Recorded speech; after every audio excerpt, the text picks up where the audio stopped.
എല്ലാവർക്കും നമസ്കാരം.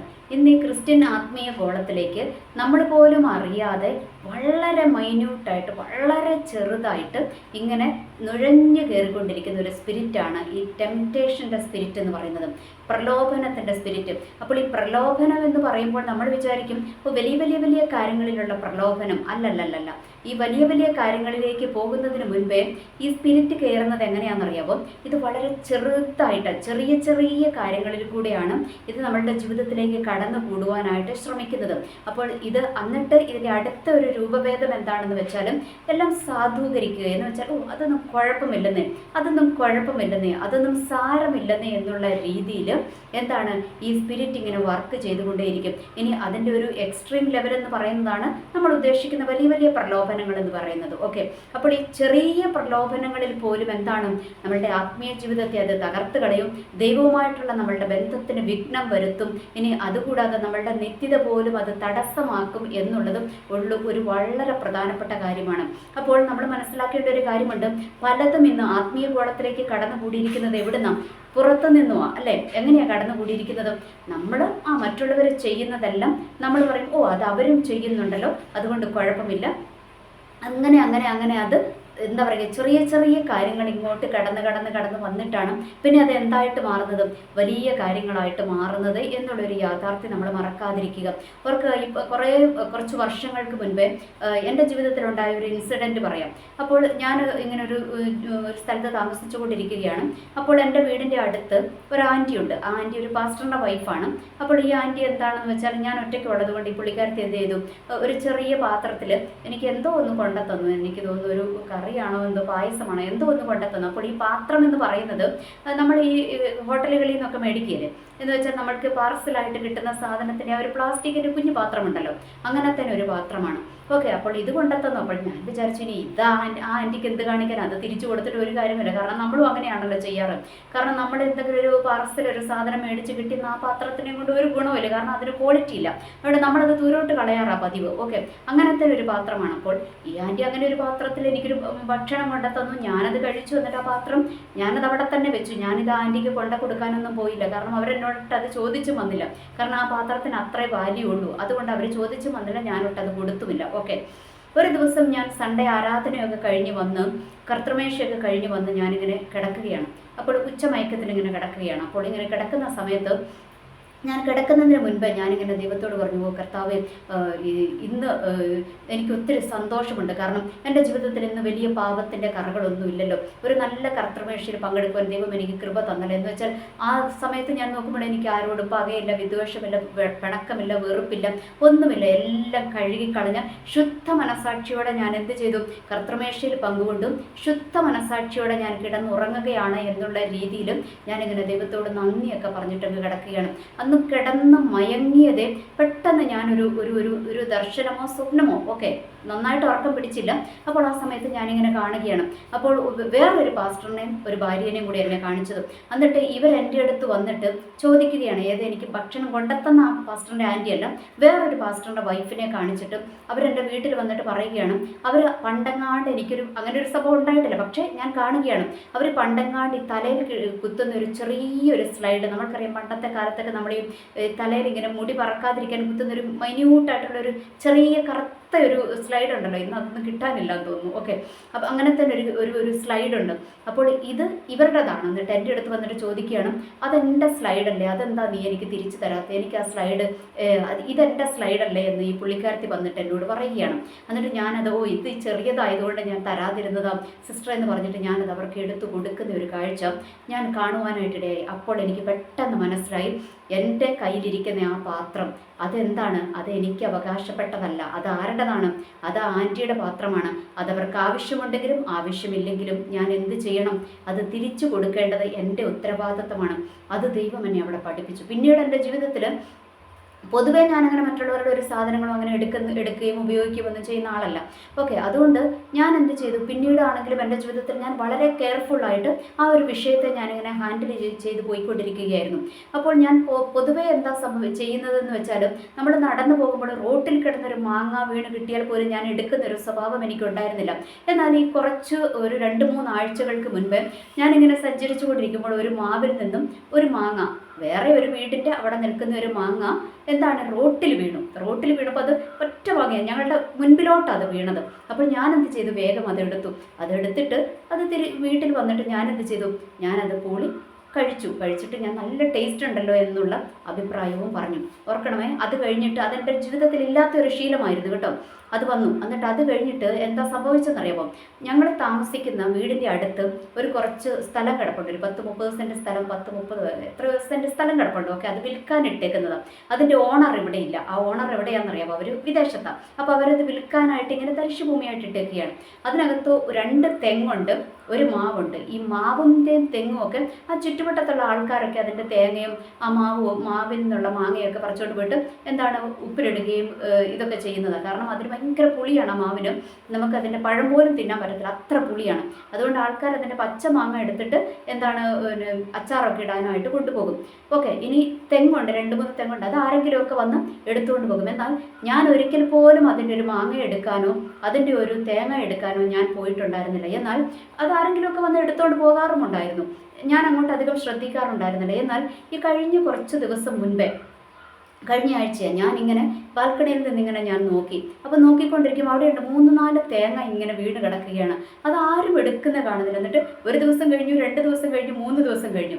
ഞാൻ നോക്കുമ്പോൾ ആരും എടുത്തിട്ടില്ല. അപ്പോൾ ഞാൻ വിചാരിച്ചു, ഇതെന്താ എടുത്തുകൊണ്ട് പോകുന്ന ടീമുകളൊക്കെ ഇത് കണ്ടില്ല, എന്താ ആരും വരാത്തത് എന്നിങ്ങനെ ഞാൻ വിചാരിച്ചു. അപ്പം ഞാനിങ്ങനെ വിചാരിച്ചു, ഇതിപ്പം അപ്പോൾ എടുക്കുന്നതിന് കുഴപ്പമില്ലായിരിക്കും, അതെന്തിനാ അവിടെ കിടന്ന് ചുമ്മാ വേസ്റ്റായി പോകത്തല്ലേ ഉള്ളൂ. അപ്പോൾ അത് എന്തായാലും ഹൗസ് ഓണർ ഇവിടെ ഇല്ല, ഹൗസ് ഓണർ വിദേശത്താണ്. അവരുടെ ആരും ഇട്ട് വന്ന് അത് എടുക്കുന്നില്ലെങ്കിൽ പിന്നെ അത് എടുക്കുന്നതിന് കുഴപ്പമില്ല. അപ്പം എൻ്റെ കൂട്ടത്തിലുള്ളവരും പറഞ്ഞു, അത് എടുക്കുന്നതിന് കുഴപ്പമൊന്നുമില്ലല്ലോ, അതവിടെ ചുമ്മാ കിടന്ന് വേസ്റ്റായിട്ട് പോകുമല്ലേ എന്ന് പറഞ്ഞു. അപ്പം ഞാനും അതുവരെ ഞാൻ അതിനെ എതിർത്തുകൊണ്ടിരുന്ന ആൾ അന്ന് ഞാൻ മൗനമായി. എന്ന് വെച്ചാൽ ഞാൻ എടുത്താലും കുഴപ്പമില്ല എന്നുള്ളൊരു മൗനസമ്മതം എൻ്റെ ഭാഗത്തുനിന്നും ഉണ്ടാകുവാനായിട്ടിടയായി. എന്തായാലും ആരും അത് എടുത്തില്ല.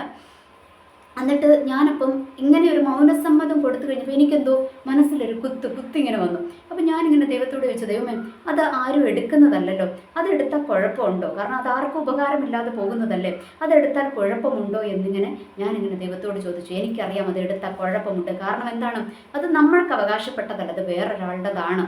അത് ആർക്കത് ഉപകാരമുണ്ടെങ്കിലും ഉപകാരമില്ലെങ്കിലും എന്നെ സംബന്ധിച്ചിടത്തോളം എന്താണ്, അതെനിക്ക് അവകാശപ്പെട്ടതല്ല, ഞാൻ എടുക്കേണ്ടതല്ല. ഈ സത്യമൊക്കെ എനിക്കറിയാം. എന്നാലും ഞാൻ ചുമ്മാ ഒന്നും കൂടി ഒന്ന് നിഷ്കളങ്കയായിട്ട് ഇങ്ങനെ ദൈവത്തോടങ്ങ് ചുമ്മാ ചോദിച്ചതാണ്, ഇത് എടുക്കുന്നതിന് കുഴപ്പമുണ്ടോ എന്ന്. എന്തായാലും എൻ്റെ ദൈവത്തിന് എന്നെ ഉപേക്ഷിക്കാൻ മനസ്സില്ലാത്തത് കൊണ്ടായിരിക്കാം ദൈവം എന്നോട് അന്നത്തെ സംഭവം ഓർമ്മിപ്പിച്ചു. ഏതാണെന്നറിയാമോ, ആ പാത്രത്തിൻ്റെ കഥ. ഞാൻ ആ ആൻറ്റിക്ക് പാത്രം തിരിച്ചു കൊടുക്കേണ്ട കഥയുണ്ടല്ലോ, സ്വപ്നം കാണിച്ച കഥ. ആ കഥ പെട്ടെന്ന് ദൈവം എൻ്റെ മനസ്സിലോട്ട് ഓർമ്മിപ്പിച്ച് തന്നു.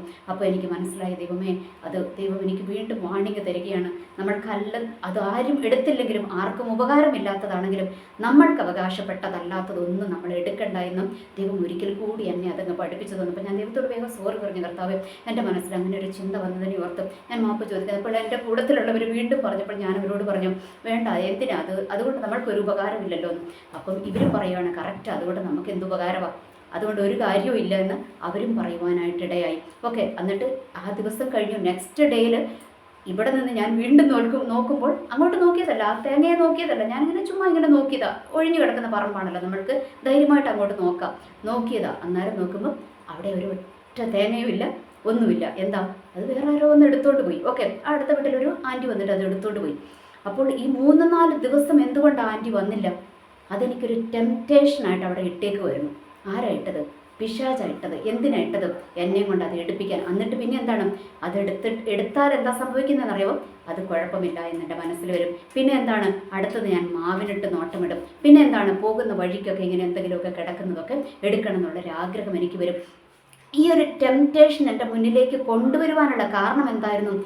1-2 ആഴ്ചകൾക്ക് മുൻപ് ഞാൻ നടന്നു പോയപ്പോൾ റോട്ടിൽ നിന്ന് വീണ് കിട്ടിയ ആ മാങ്ങ എന്താണ്, ഞാൻ എടുത്തുകൊണ്ട് വന്നു. അപ്പോൾ പിശാചിന് മനസ്സിലായി, ഇവളെ ഇങ്ങനെ ചെറുതിലൂടെ ഇവളെ ഒന്ന് വീഴ്ച കളയാമെന്ന് ആർക്ക് മനസ്സിലായി?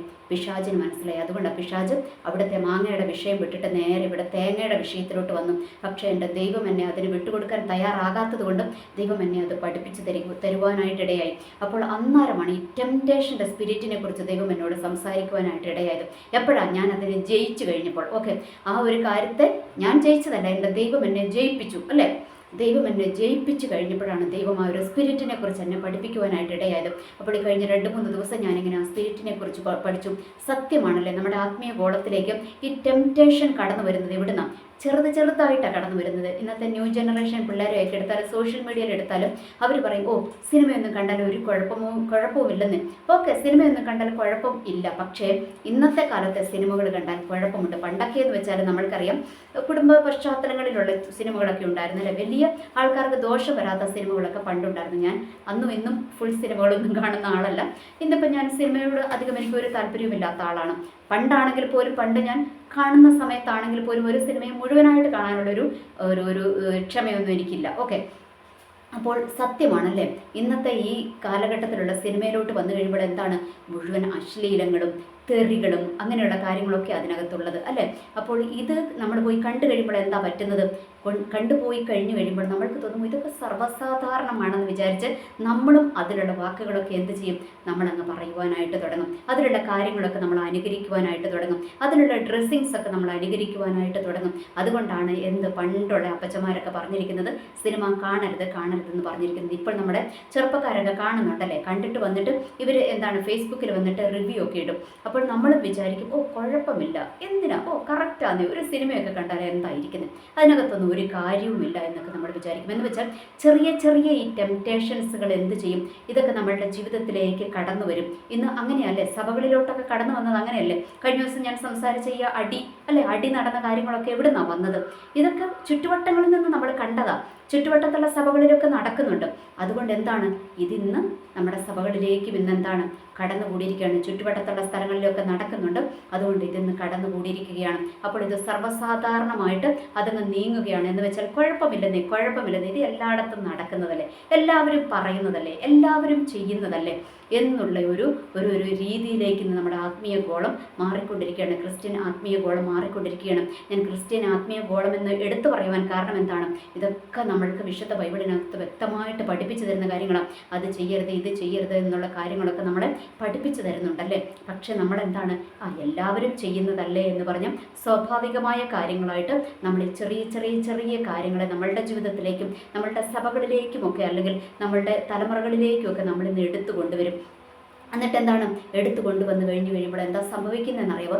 ആദ്യം അത് ചെറുതേ തുടങ്ങും, പിന്നെ അത് വലിയ കാര്യങ്ങളിലേക്ക് നമ്മളെ ഇങ്ങനെ കൊണ്ടുപോകും. കാരണം ഒരു കാര്യം 3-4 പ്രാവശ്യം നമ്മൾ ചെയ്ത് കഴിയുമ്പോൾ നമ്മൾക്ക് പിന്നെ അതിനകത്ത് പിന്നെ നമ്മൾക്ക് കുറ്റബോധമൊന്നും വരത്തില്ല. നമ്മൾക്കത് സാധാരണമായിട്ട് നമ്മളുടെ ജീവിതത്തിൻ്റെ സാധാരണ കാര്യങ്ങളായിട്ട് മാറും. അത് കഴിഞ്ഞ് പിന്നെ പിന്നെ അത് ജീവിതത്തിലേക്ക് ഇങ്ങനെ അത് നമ്മളുടെ ജീവിതത്തിലൊരു ഭാഗമായിട്ട് അത് മാറും. പിന്നെ അത് സ്വാഭാവികമായൊരു കാര്യമായിട്ട് ഭവിക്കും. ഇത് ഓർക്കുക, ഇത് നമ്മുടെ നിത്യതയ്ക്ക് തടസ്സമാണ്.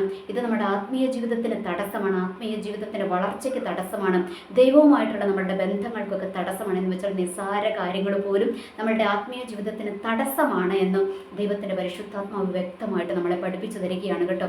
അപ്പോൾ എൻ്റെ ജീവിതത്തിൽ ഇത് പഠിപ്പിച്ചു തന്നു. ഞാൻ പറഞ്ഞു, കുറച്ച് വർഷങ്ങൾക്ക് മുൻപ് എന്നോട് ഇടപെട്ട കാര്യം പറഞ്ഞു. അന്ന് ഞാൻ വിചാരിച്ചു ഇപ്പോൾ കർത്താവ് വന്നാൽ ഞാൻ പോകുമെന്ന് വിചാരിച്ചാണ് ഞാൻ ഇരുന്നത്. പക്ഷേ ദൈവം എന്നെ ആ സ്വപ്നം കാണിച്ചു തരുവാനുള്ള കാരണം എന്തായിരുന്നു?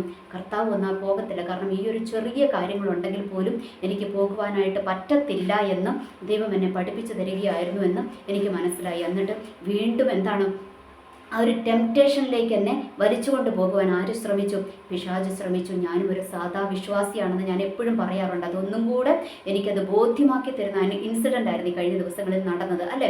എന്ന് വെച്ചാൽ നമ്മളും എല്ലാവരും ചെയ്യുന്നതിൻ്റെ പുറകെ പോകുവാനൊരു ടെൻഡൻസി നമ്മളുടെ ജീവിതത്തിലേക്ക് കൊണ്ടയിടും പിശാച്. അതിനെ ജയിക്കുക എന്നുള്ളതാണ് നമ്മളുടെ ദൈവവേദങ്ങളായ നമ്മളുടെ അല്ലെങ്കിൽ ക്രിസ്ത്യാനികളായ നമ്മളുടെ ആത്മീയ ജീവിതത്തിൻ്റെ ജയം ഇരിക്കുന്നതെന്ന് തിരിച്ചറിഞ്ഞ് ഈ ടെംപ്റ്റേഷൻ്റെ സ്പിരിറ്റ് അത് ചെറുതായിട്ട് ആദ്യം കടന്നുകൂടുന്നതെന്ന് തിരിച്ചറിഞ്ഞ് അത് നമ്മുടെ ആത്മീയ ജീവിതത്തെ തകർക്കാതിരിക്കുവാൻ, നമ്മുടെ നിത്യതയെ തകർക്കാതിരിക്കുവാൻ നമ്മൾ വളരെ ശ്രദ്ധാപൂർവം ചുവടുകൾ മുൻപോട്ട് വെക്കുന്നതാണ്. ഓക്കെ ഫൈൻ, അടുത്തുള്ളവർ ചെയ്തോട്ടെന്നേ, അടുത്തുള്ളവർ എന്ത് വേണമെങ്കിലും ചെയ്തോട്ടെ, അല്ലെങ്കിൽ തൊട്ടിപ്പുറം ഇരുന്ന് ആരാധിക്കുന്നവനാവട്ടെ, ഇപ്പുറം ഇരുന്ന് ആരാധിക്കുന്നവനാവട്ടെ, അവനവന് തോന്നുന്നത് ചെയ്തോട്ടെ. പക്ഷേ എൻ്റെ ജീവിതത്തെ സൂക്ഷിക്കുവാനുള്ള ഉത്തരവാദിത്തം ആർക്കാണ്? അതെനിക്ക് മാത്രമാണ്, വേറെ ആർക്കുമല്ല കേട്ടോ. ഒന്ന് ഓർത്ത് നോക്കിക്കുക. ഞാൻ മൗനസമ്മതം അല്ലേ, ഞാൻ ആ തേങ്ങയുടെ വിഷയത്തിൽ എന്താണ്, ഞാൻ ആദ്യമൊക്കെ ഞാൻ എതിർത്തെങ്കിൽ പിന്നെ എന്താണ്, ഞാൻ അതിനൊരു മൗനസമ്മതം അല്ലേ. പക്ഷേ അവർ എടുത്തില്ല. ഞാനൊരു വാക്ക് പറഞ്ഞു. എന്താ പറഞ്ഞു? അതുകൊണ്ട് വലിയ കാര്യമൊന്നുമില്ല എന്ന് ദൈവം എന്നെ പഠിപ്പിച്ച് തന്നപ്പോൾ ഞാൻ പറഞ്ഞു, അതുകൊണ്ട് നമുക്കൊരു ഉപകാരവുമില്ല എന്ന് പറഞ്ഞപ്പോൾ പെട്ടെന്ന് അവരുടെ മനസ്സിലോട്ട് പോലും അതെന്താണ്, അത് ഇൻഫ്ലുവൻസ് ചെയ്യുവാനായിട്ടിടയായപ്പോൾ അവരും പറഞ്ഞു, എന്താ, അവരും അത് ഏറ്റു പറഞ്ഞു. അവരെന്താ പറഞ്ഞത്? അവരും പറഞ്ഞു, കറക്റ്റ്, അതുകൊണ്ട് എന്തുപകാരം, നമ്മൾക്ക് ഒരു ഉപകാരവും അതുകൊണ്ടില്ല എന്ന് പറഞ്ഞ് അവരെ പോലും പിന്തിരിപ്പിക്കുവാൻ ദൈവം എന്നെ ഉപയോഗിച്ചു. എന്തിനാണ് ഉപയോഗിച്ചത്? ആദ്യം എൻ്റെ ജീവിതത്തിൽ ഒരു കറക്ഷൻ വരുത്തിയിട്ട് എന്നെ ഉപയോഗിച്ചത് കേട്ടോ. അപ്പോൾ ഞാൻ പറഞ്ഞു വന്നതിൻ്റെ സാരം നിങ്ങൾക്ക് മനസ്സിലായി എന്ന് വിശ്വസിക്കുകയാണ്. കാരണം ഈ ചെറിയ ചെറിയ കാര്യങ്ങളിൽ പോലും നമ്മളെ വീഴിച്ചു കളയുവാൻ പിശാച് ഭയങ്കരമായിട്ട് തന്ത്രം മെനഞ്ഞുകൊണ്ടിരിക്കുന്ന ഒരു കാലഘട്ടത്തിലാണ് നമ്മൾ ജീവിക്കുന്നത്. അതുകൊണ്ട് വളരെ ഭയത്തോടെ, വളരെ ജാഗ്രതയോടെ മുന്നോട്ട് പോകുവാൻ ഒരു തീരുമാനം നമ്മൾക്ക് എടുക്കാം. എനിവേ, എല്ലാവർക്കും നല്ലൊരു ദിവസം ആശംസിക്കുന്നു. നന്ദി, നമസ്കാരം.